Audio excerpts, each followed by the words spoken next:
Y vamos entonces a entrar a nuestro tema que tiene que ver, hermanos, con los golpes de las experiencias. Tiene un título llamativo, la última lección de nuestro curso, pero así se titula, Lecciones aprendidas a fuerza de golpes. ¿Cuántos de ustedes les pasó que aprendieron una lección con algún golpe por ahí? Bueno, tiene que ser literalmente un golpe, ¿no? Cuando recibimos un choque eléctrico, por ejemplo, ¿no? Un golpe de corriente se le llama también. Ya de inmediato supimos que no podíamos tomar un cable pelado, ¿verdad? Y menos descalzos. Yo recuerdo una experiencia así cuando era niño pequeño, no se me olvidó hasta hoy. Los golpes a veces ayudan, ¿no? Muy bien, vamos a ir entonces a este tema. En nuestro ejercicio de liderazgo se reciben muchos golpes, cada uno de los cuales produce algo, un resultado, un efecto, un fruto, podemos llamarle diferente según qué clase de golpe sea. Hay golpes que corrigen actitudes erradas, hay golpes que corrigen ideas erradas, hay golpes que construyen nuestro carácter, hay golpes que afinan la visión de nuestro liderazgo. Y en esta lección, la última de nuestro curso, vamos a ver precisamente algunos de esos golpes recibidos en el liderazgo que nos han dejado lecciones importantes. Y la primera lección que les quiero compartir se titula Por gracia de Dios somos lo que somos. Por gracia de Dios somos lo que somos.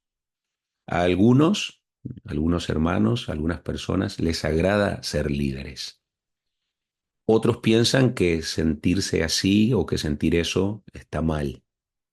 Y yo pregunto, ¿será pecado sentirse a gusto como líder?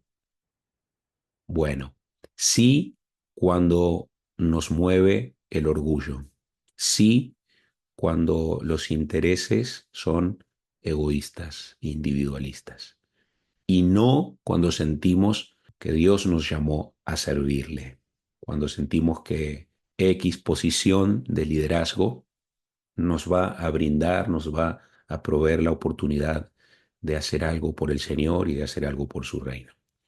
Pero, hermanos, ¿qué pasa cuando ocurren ambas cosas a la vez? Cuando la cosa no es tan blanco o negro, sino que va un poco mezclada. Bueno, hay quienes son llamados a servir, o sea, Dios los llamó, pero a la vez tienen el problema del orgullo latente más o menos, o evidente a veces, y cuando es así, secretamente desean ser admirados o elogiados o aplaudidos. Este tipo de líder medio o bastante orgulloso quiere caminar siempre en medio de la multitud, quiere siempre estar rodeado de gente, para que la gente le admire, para que la gente diga, ese es nuestro líder, para que la gente le aplauda. Pero nosotros debemos ser conscientes esta noche, hermanos, que soñar con aplausos, soñar con halagos, es pecado. A una mujer famosa se le preguntó, ¿cuáles son sus defectos, señora? Y ella contestó, mi defecto es no saber cuáles son mis defectos. Vamos a recordar algo, y es que el diablo llevó a Jesús allá en el desierto a un monte, y allá en el monte le ofreció la fama y la gloria de este mundo. Satanás es el dueño de esas cosas. Tenemos que aprender que en el liderazgo hay muchas tentaciones de gloria, de fama, de reconocimiento, y que en esos momentos debemos acordarnos, debemos recordar lo que el apóstol Pablo siempre decía, y es que solo por la gracia de Dios somos lo que somos. Primera a los Corintios 15:10. Primera lección, entonces, que se aprende es que somos lo que somos por la gracia de Dios. La segunda lección, hermanos, es que debemos ser líderes y no jueces. Líderes y no jueces. Los líderes nuevos, los líderes de corta edad o de escasa experiencia, suelen ser impulsivos, o sea, suelen seguir sus propios impulsos, pronunciar palabras altisonantes, fuertes, dar enseñanzas muy duras, amonestaciones, reprensiones. Pero tenemos que tener cuidado, como decía Watchman Nee, de que nuestro liderazgo no exceda nuestra autoridad, porque todos tenemos un nivel de autoridad y no podemos tener un liderazgo por encima de ese nivel de autoridad. En términos más claros, no podemos ser sargentos y actuar como generales. Tenemos que tener el cuidado de no ir más allá de la línea en nuestro liderazgo y sobre todo de no ser injustos. Mucho cuidado también con la mentira, con la exageración. Yo oro 2 horas por día. Yo ayuno 3 veces a la semana. Y a uno como que le queda la dudita, ¿no? ¿Será tan espiritual esta persona? Mucho cuidado también con la hipocresía, especialmente cuando se trata de rasgarse las vestiduras frente al pecado ajeno y a veces no tener el pecado resuelto en la vida de uno mismo, ¿no?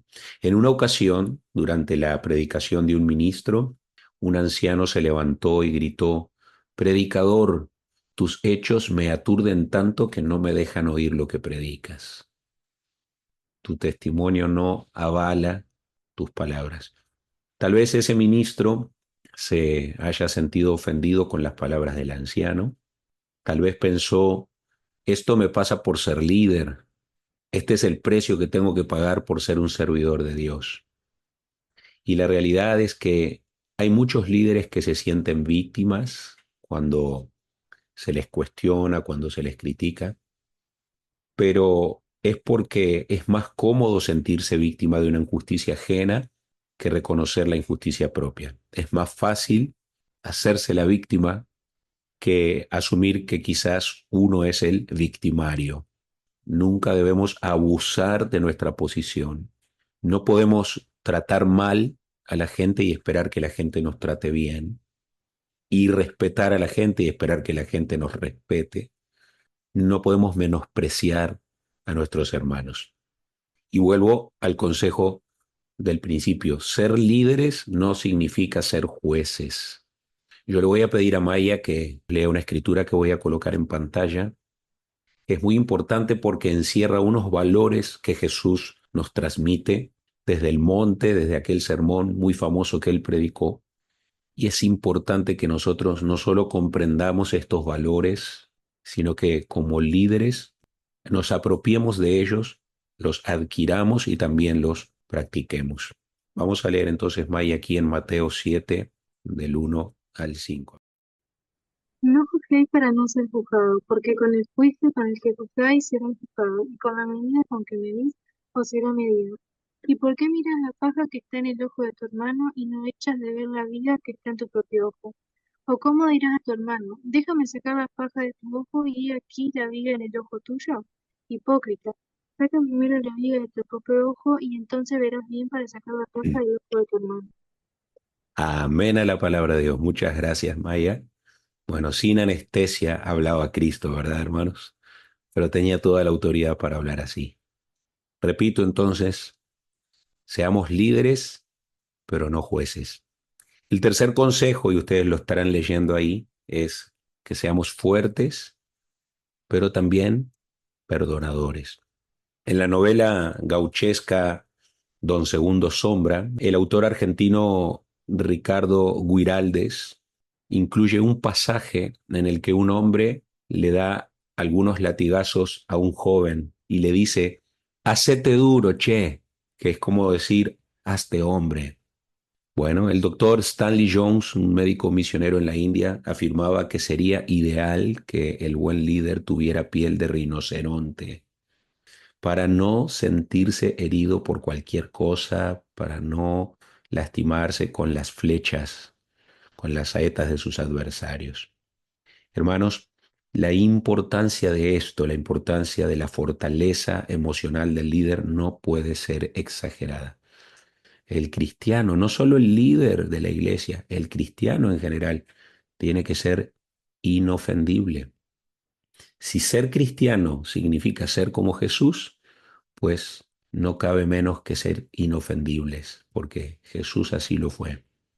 Muchas veces, hay que reconocerlo también, el líder es objeto de ataques injustos, de acusaciones falsas, de persecuciones, de complots o de intrigas palaciegas, carnales, que las hay. Y la pregunta es, ¿qué debe hacer en ese tipo de situaciones?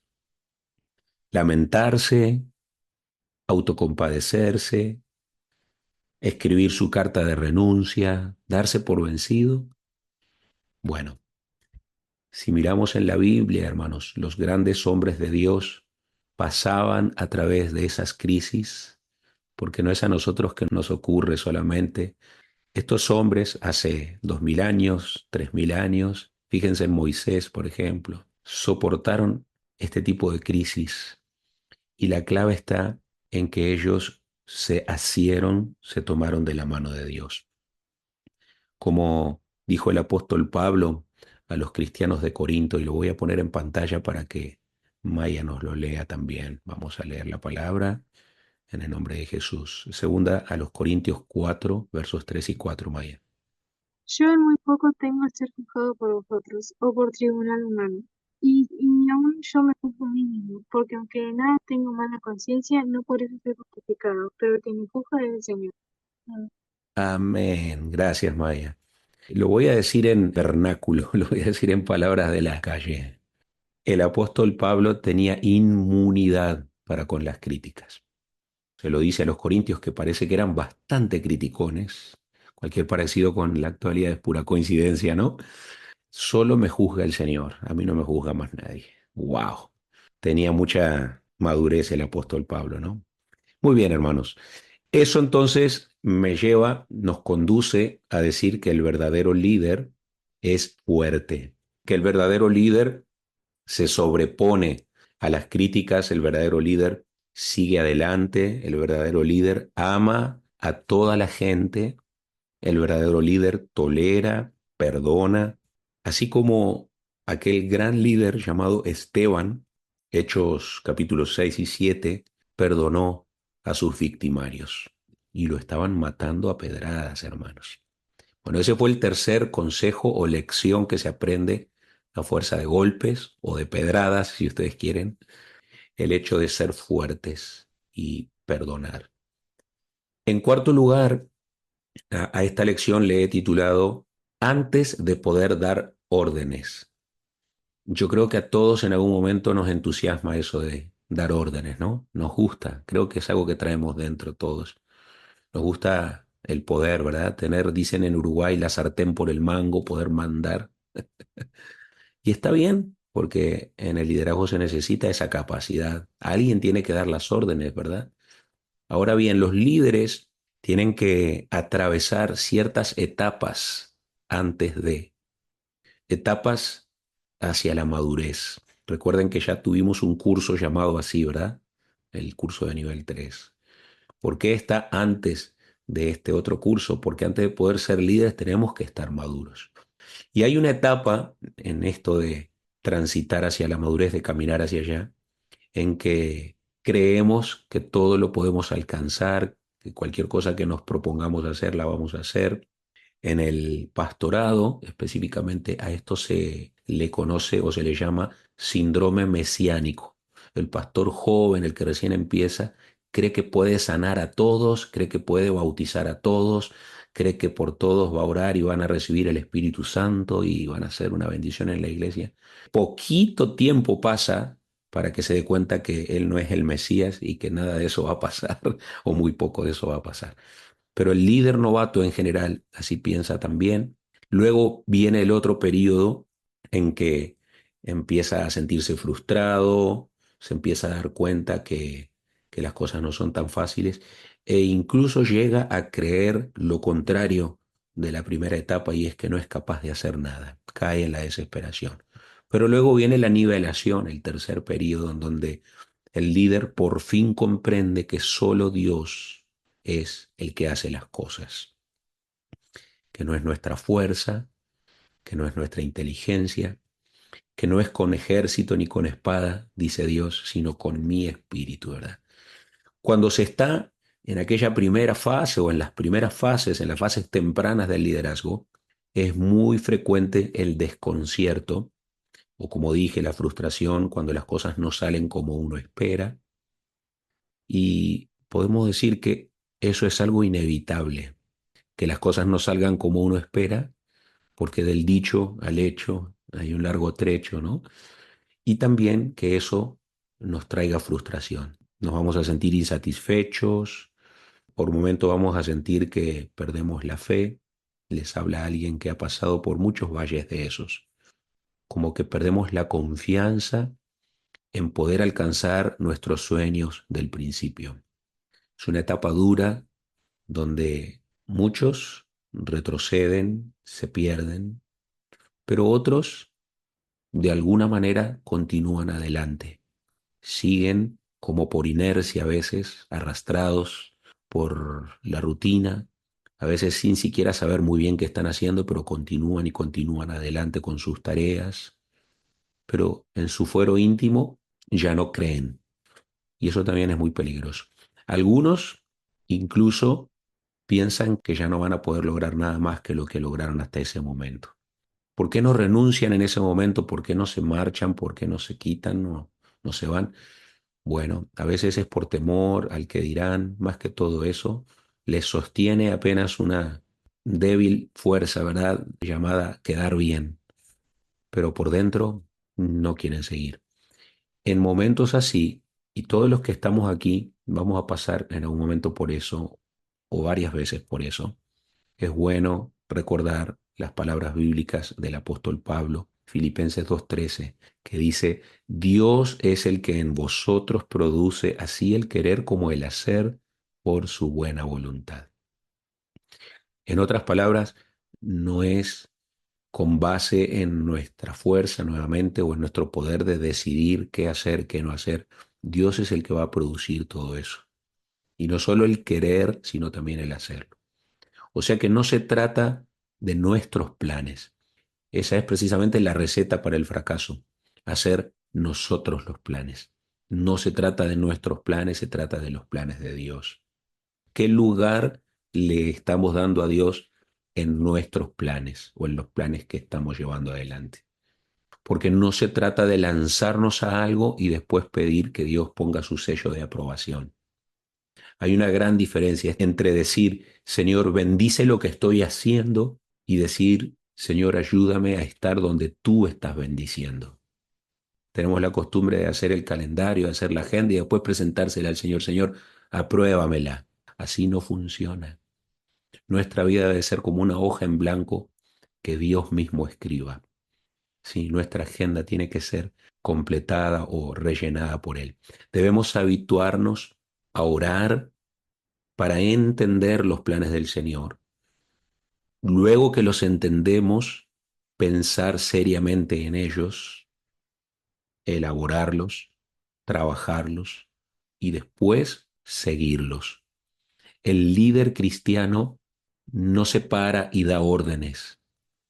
El líder cristiano recibe órdenes del Señor y las ejecuta, las obedece. Primero Él, para que también los demás puedan seguirlas y obedecerlas.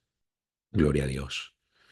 Vamos al quinto asunto. Estamos hablando de lecciones que aprendemos a fuerza de golpes. Y es una vieja lección, la de que el líder debe trabajar en equipo. El líder inmaduro pretende hacer todas las cosas solo. No sabe cómo, no le gusta trabajar en equipo. Él piensa, si quieres que las cosas salgan bien, hazlas tú mismo. Todos hemos oído esa frase, ¿no? Pero este tipo de líder no se da cuenta que el querer hacerlo todo solo perjudica su propia vida, perjudica su vida familiar, perjudica su salud física, emocional, espiritual. ¿Por qué perjudica su salud física? Porque no tiene tiempo suficiente para el descanso, y esto es muy importante. Perjudica su salud emocional porque una persona que trabaja sola vive presa de toda clase de presiones, de tensiones, de exigencias. y perjudica su salud espiritual, que es lo peor, porque como es un mal mayordomo del tiempo, va a fallar, va a abandonar sus responsabilidades espirituales. Nunca va a tener tiempo para Dios, para la oración, para el estudio de la Biblia, por estar en tantas cosas. Va a descuidar también su casa. Si es marido, va a descuidar a su esposa. Si es esposa, va a descuidar a su marido. Si son padres, van a descuidar a sus hijos. Hemos visto esto millares de veces. Esto ha sido la causa de la destrucción de familias, de matrimonios. Por eso hay tantos hijos de líderes, hijos de ministros, hijos de pastor fuera de la iglesia. Porque muchas veces el líder, el ministro, no logra encontrar un equilibrio. Todo lo quiere hacer y se sale de la voluntad de Dios, porque nunca la voluntad de Dios va a ser que vivamos una vida de estrés, disque por la obra de Dios. No puede ser de Dios algo así. Los líderes que trabajan solos necesitan, como Moisés, oír la voz de Jetro diciéndoles: no está bien lo que haces, desfallecerás del todo, no podrás hacerlo tú solo. Esto aparece en Éxodo 18:17. Le voy a pedir a Maya que nos lea un poquito más adelante. Lo voy a poner en pantalla porque el consejo de Jetro no terminó ahí. El consejo sigue. Además, escoge tú de entre todo el pueblo varones de virtud, temerosos de Dios, varones de verdad, que aborrezcan la avaricia, y ponlos sobre el pueblo por jefe de millares, de centenas, de 50 y de 10. Ellos juzgarán al pueblo en todo tiempo, y todo asunto grave lo traerán a ti, y ellos juzgarán todo asunto pequeño. Así eliminarás la carga sobre ti, y la llevarán ellos contigo. Amén. Muchas gracias, Maya. Fíjense, hermanos, qué interesante. Ya habíamos estudiado estos pasajes en una lección sobre el trabajo en equipo y los estudiamos ampliamente, así que no voy a comentar mucho aquí. Solo decir que hasta ese momento, hasta ese entonces en que Jetro llega y le da a Moisés el consejo de delegar tareas, Moisés solo contaba con el apoyo de algunos ancianos de Israel, según Éxodo 3:16. Pero en lo ministerial, en el ejercicio concreto de su liderazgo, es decir, en la atención al pueblo, Moisés había estado durante meses completamente solo. Yo creo que ese hombre ni comía, ese hombre ni dormía, porque era, dice, desde la mañana hasta la noche atendiendo asuntos, ¿verdad? Que mi esposa me traicionó y me quiero divorciar de ella, que mi siervo me robó y quiero que lo apedreen, y así, ¿verdad? Tantos problemas que habría en un pueblo de 2 millones de personas. ¿Se imaginan un solo juez para toda Lisboa que tiene más o menos esa misma población? ¿Se imaginan, hermanos? Así que era urgente que él organizara un buen equipo de trabajo, un buen grupo de colaboradores con quienes pudiera compartir su liderazgo, y Jetro le enseñó cómo hacerlo. Jetro le mostró el camino. ¿Por qué? Porque el buen líder trabaja en equipo, no trabaja solo. Otro consejo, otra lección muy importante. Esta tal vez no la hayamos dado nunca, no recuerdo yo si en algún párrafo se habló sobre esto, pero es muy importante. Aprender a perder batallas. Todo líder tiene no solo que aprender, acostumbrarse incluso a perder batallas. ¿Mm? O como dice un amigo mío, escoger sus batallas.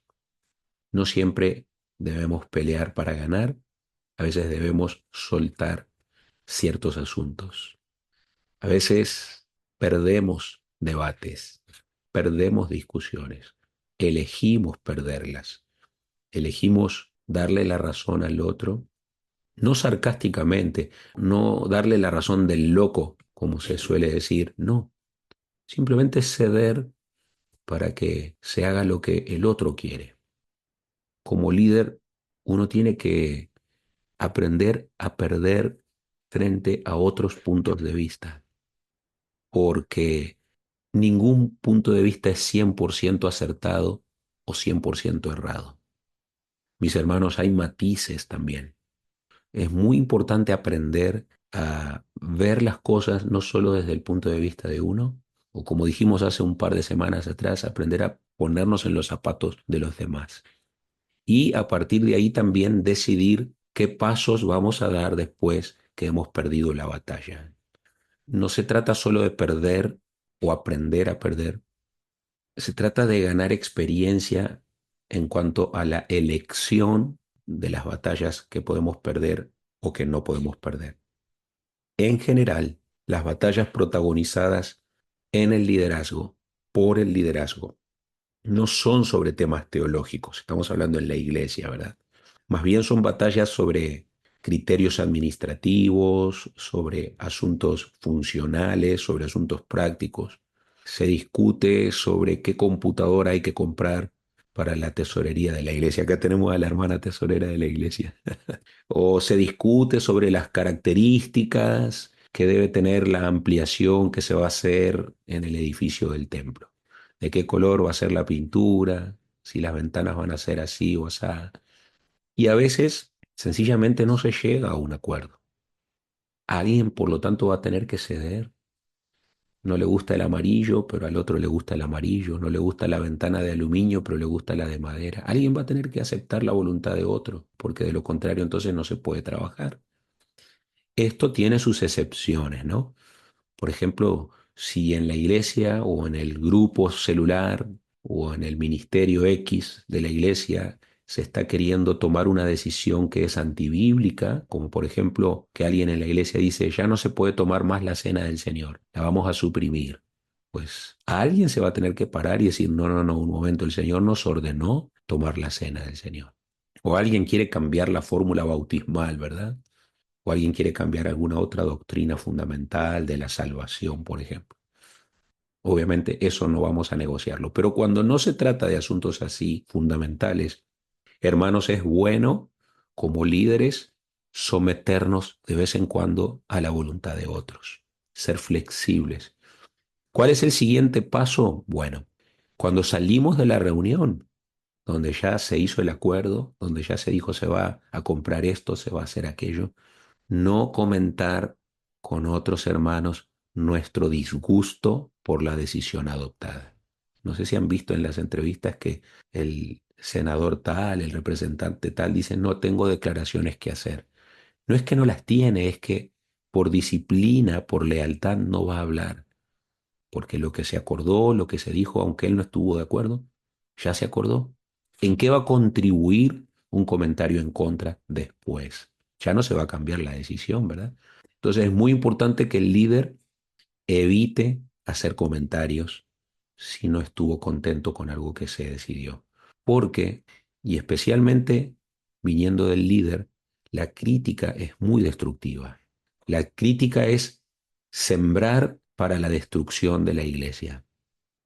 El líder debe evitarla, debe ser maduro y dejar la hipersensibilidad.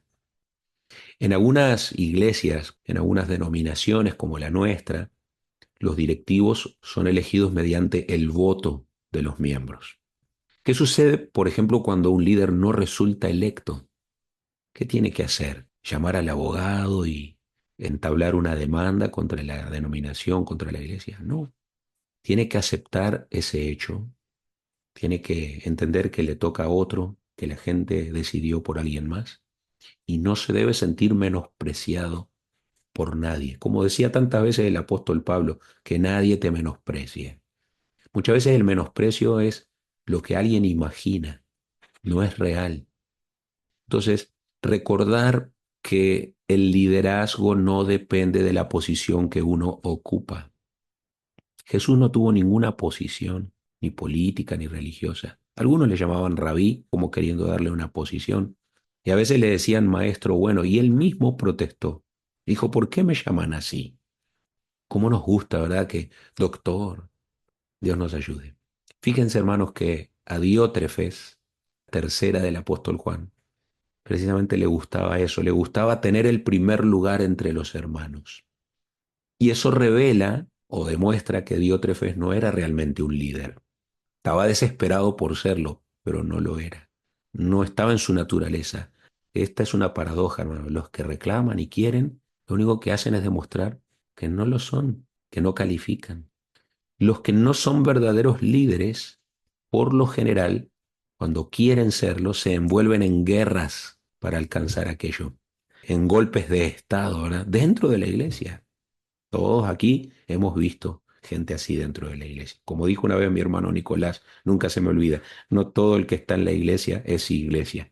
Y hay gente que es capaz de lo que sea, de hacerle daño al que sea, así como Diótrefes, que se convirtió en enemigo del apóstol Juan, con tal de alcanzar una posición de liderazgo.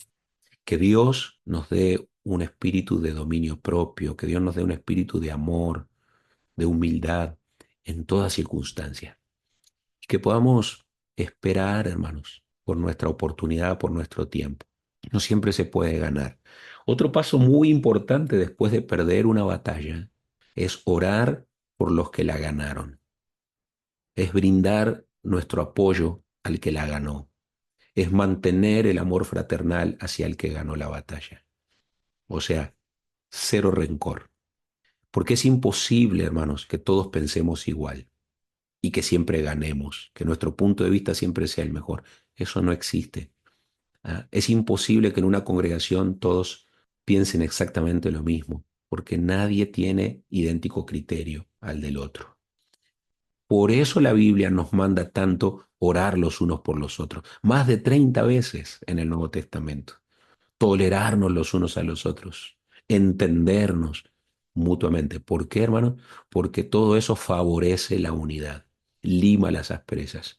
Es importante entonces saber perder y es importante también saber ganar. Fíjense, vamos a poner un poquito de equilibrio o de contraste aquí, porque hay una frasecita que es terrible y que a todos nos encanta. Cuando ganamos es, te lo dije, yo te avisé. Eliminemos eso de nuestro léxico, hermano. Aprendamos a ganar también. Cuando se gana, se tiene que respetar la dignidad del que perdió. Se tiene que ser tolerante, noble, ¿sí? Y mantener la unidad. No ganamos nada con reproches. Si hubieras hecho lo que yo te dije, no estaríamos metidos en... Eso es magnificar las diferencias de opinión. Eso es poner la lupa sobre nuestras diferencias. No hagamos eso. Seamos de un mismo sentir, procuremos que en nuestro grupo, que en nuestra congregación, alguien aquí quizá un día va a ser pastor, todos podamos ser de un mismo sentir, así como en la iglesia de Filipos, donde parece que había dos hermanas que se peleaban mucho. Filipenses 4:2 dice Pablo, ruego a Evodia y a Síntique que sean de un mismo sentir, para que la iglesia, añade Pablo, se pueda regocijar y pueda crecer en el Señor. Lo que nos indica que cuando hay peleas, la iglesia no avanza, la iglesia se estanca. Permitir también que las críticas nos hagan crecer. Hace un ratito hablamos de tolerar las críticas, ¿verdad? De no herirnos, de no ofendernos con ellas. Pero también es muy importante aprovecharlas. Como líderes, nosotros no debemos limitarnos a aceptar críticas. También debemos investigar si esas críticas son fundadas y debemos cambiar lo que haya que cambiar. No es simplemente, ok, sí, sí, está bien, gracias por el comentario, por la sugerencia. No, no, vamos a tomarlo en serio, vamos a ver, ¿no será que hay algo de razón o mucha razón? No es extraño, hermanos, que algunas veces los líderes oigamos ciertas críticas como quien oye llover, por aquí ha estado lloviendo hasta hace un ratito. Uno no está todo el rato escuchando la lluvia, llega un punto en que ya uno no la oye aunque sigue lloviendo. A veces así hacemos con las críticas, como que las ponemos en un segundo plano, ahí sí, sí, sí, está bien, sí, sí. Y las oímos y las toleramos y hasta les sonreímos, pero realmente no tenemos ningún interés en hacerles caso, ¿verdad? Las echamos en un saco roto, no las volvemos a sacar de ahí, no las analizamos. Tampoco estoy diciendo que nos rasguemos las vestiduras, que mesamos nuestros cabellos si nos pareció injusta una crítica, aunque a veces no son tan injustas las críticas, eso ya lo dijimos, pero tampoco es sano actuar con indiferencia ante críticas razonables. Es obvio, hermanos, que todo líder está expuesto a la crítica. Nosotros tenemos en la Asamblea Apostólica obispos que supervisan pastores, que supervisan iglesias. Y entre los obispos hay un refrán medio sacado de la Biblia que dice, al que anhela obispado, buena friega le espera. pelea, ¿verdad? Contienda, problemas. En realidad en la Biblia dice que el que anhela obispado buena obra desea, pero los hermanos le han cambiado. Porque sí, hay tantos problemas que resolver cuando se es obispo, ¿verdad? Y uno de los principales es este, la murmuración de la gente, la queja constante de la gente, porque lamentablemente uno de los deportes predilectos del ser humano es la crítica. Todos saben más que el obispo, todos saben más que el pastor, así como todos saben más que el técnico de la selección de fútbol, ¿no? En Uruguay se hace el chiste de que hay 3 millones de técnicos de fútbol, que es la población del país, y todos tienen una opinión. Y entonces, eso es algo que tenemos que asumir en el liderazgo, que si vamos a ser líderes, vamos a estar bajo la mirada de muchos. Pero eso no significa que menospreciemos a esos muchos y que ignoremos la opinión que ellos tienen. Fíjense que a Jesús en cierto momento le preocupó, si cabe la expresión. Jesús preguntó, ¿quién dice la gente que soy yo? Y descubrió que había distintas respuestas en cuanto a su identidad.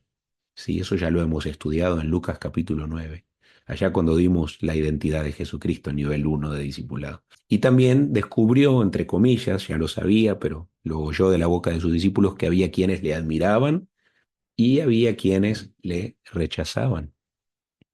Bueno, algunos líderes cuando son criticados citan al Quijote de la Mancha que dijo, ¿ladran, Sancho? Señal que cabalgamos. Pero yo voy a decir que es mejor dejar un poquito de lado a Cervantes y averiguar si las críticas pueden tener algo de razón y por lo tanto nos pueden ayudar a mejorar y a crecer. Repito, hay muchos líderes que se ofenden, que imaginan que cada crítica es un ataque, que nadie los quiere, pero lo saludable es reconocer que cada crítica en realidad es una invitación a mejorar, es un desafío, es un reto que nos impulsa a seguir perfeccionando nuestro ministerio, nuestro liderazgo. Y por lo tanto, y para cerrar este punto, deberíamos en realidad agradecerle a nuestros críticos cuando nos señalan con respeto, ¿verdad? Nuestros defectos, nuestros errores, y por darnos nuevas ideas. Eso es algo excelente. Habrá cosas que nos duelan quizá, porque la verdad duele, pero es bueno que así sea y es muy útil. En definitiva, las críticas son herramientas en las manos del gran alfarero. El Señor nos moldea por medio de ellas. En octavo lugar, debemos confiar en el Señor al tomar decisiones difíciles. Confiar en Dios al tomar decisiones difíciles. Cuenta un pastor que servía a mediados del siglo pasado que un día unos jóvenes le preguntaron si entre los instrumentos musicales que se usaban en el culto podrían incluir la batería. No se tocaba la batería en la iglesia. Se la consideraba herejía. En esa época, por lo tanto, no era bien visto su uso en la iglesia. Después de pensarlo bastante y viendo que en la congregación había varios diáconos y ancianos que no estaban de acuerdo con las propuestas de los jóvenes, el pastor decidió decir que no a la batería. Pero unos días después, y antes de comunicar su decisión, estaba leyendo el pastor el Salmo 150 y vio que la palabra de Dios apoya el uso de toda clase de instrumentos en las alabanzas o en la alabanza, incluyendo los instrumentos de percusión, por lo que cambió de idea y dijo sí finalmente. Pero la historia no terminó allí, hermanos. Pocas semanas después, un anciano de la congregación enfermó gravemente y llamó al pastor a su lecho de muerte. Allí le dijo, pastor, mi última voluntad es que en la iglesia deje de usarse la batería, que ese instrumento diabólico nunca vuelva a oírse en nuestros cultos. Esto dijo el anciano que se estaba muriendo. Y el pastor en esa situación evidentemente no iba a tener una discusión con el hombre. Se limitó a leerle la palabra en el Salmo 23, en otros pasajes, y a hacer una oración por el anciano que pocas horas después murió. Pero el problema fue que varios miembros de la iglesia ya se habían enterado de la última voluntad del anciano. Así que el pastor estaba ante un nuevo dilema. Se planteaba un conflicto entre la voluntad de este anciano que había fallecido, la voluntad de los jóvenes, por el otro lado, pero por encima de todo la voluntad de Dios. Como líder de la congregación, el pastor tenía que tomar una decisión. Él podía consultar con su equipo, con sus colaboradores, o podía llevar el asunto a toda la congregación para que el problema se resolviera ahí. pero él también pensó que eso podría causar un debate y un enfrentamiento bastante doloroso. Decidió evitarlo, dobló sus rodillas, oró al Señor y después que oró pensó, un día vamos a estar en el cielo todos, me voy a encontrar con este amado hermano anciano y allí vamos a conversar sobre este tema. Por ahora voy a mantener mi decisión de usar la batería en los cultos y ya veremos qué pasa. Sorprendentemente, hermanos, nadie de la iglesia se opuso, la batería se continuó usando y la iglesia fue grandemente bendecida.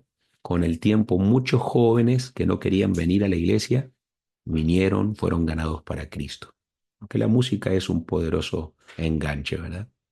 Aquella batería se siguió usando a través de los años, con inteligencia, obviamente, sin caer en el vicio del estruendo, del ruido ensordecedor.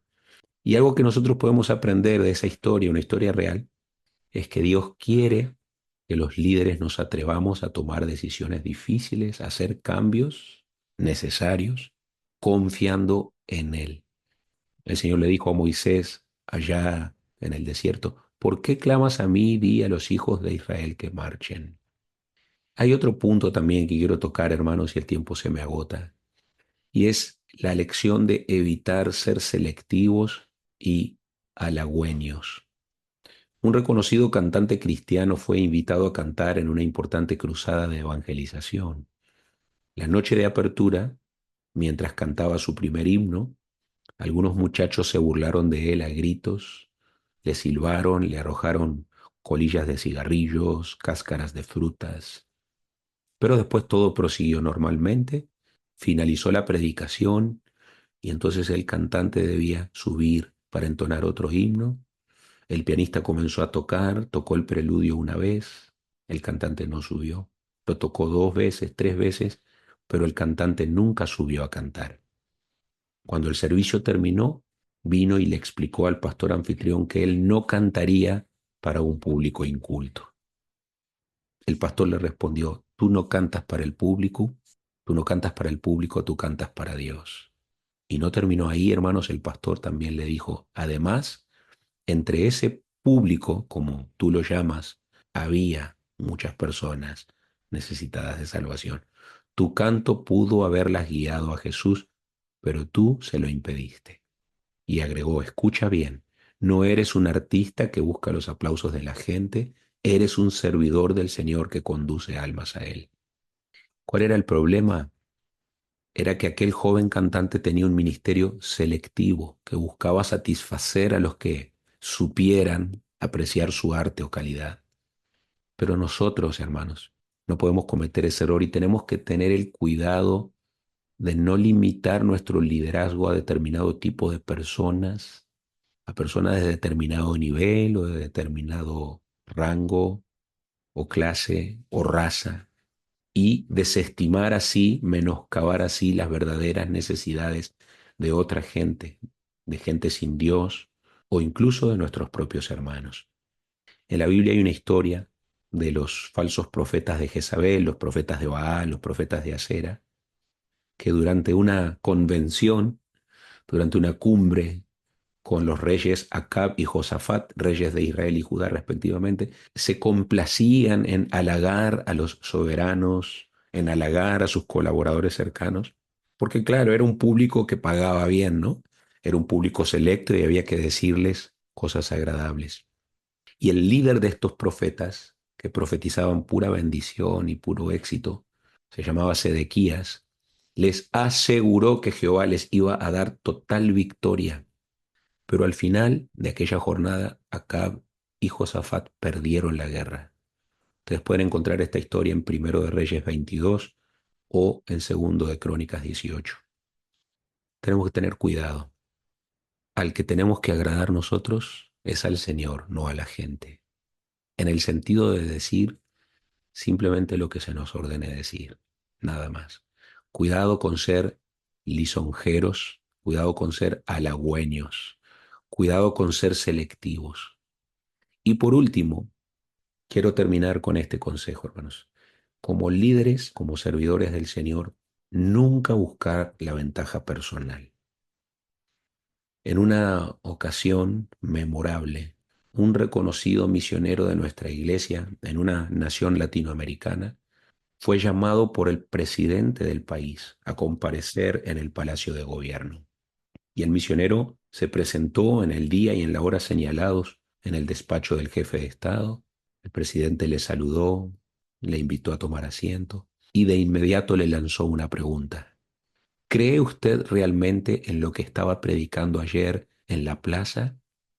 ¿Cree usted realmente en lo que dijo para los periodistas de la radio y de la televisión? Porque resultó, hermanos, que un milagro de resurrección había ocurrido ahí en la plaza. Este misionero Dios lo había usado para levantar de la muerte a una muchacha que llevaban al cementerio. Dios la resucitó ahí a la vista de todo el mundo.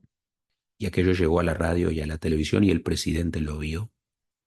Ahora él estaba frente al presidente de Nicaragua y este presidente le está preguntando, ¿usted cree realmente en lo que predica?